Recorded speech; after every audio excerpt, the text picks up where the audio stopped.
मित्रांनो, आज मी तुमच्यासाठी बोंबील पकोडा बनवतोय किंवा बोंबलाची भजी म्हणू शकतो आपण. आज ती बनवतो आणि इतकी भारी लागते ना, आय हाय काहीतरी वेगळा स्नॅक्स आणि चखना घेऊन आलोय.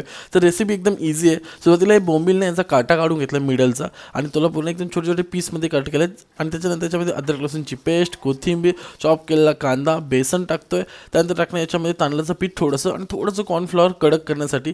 चवीनुसार मीठ टाकतोय, चाट मसाला थोडासा टाकतोय, लाल तिखट टाकायचं आहे, थोडीशी हळद टाकायची, थोडंसं टाकायचं गरम मसाला. हे सगळं टाकल्यानंतर मिक्स करून घ्या.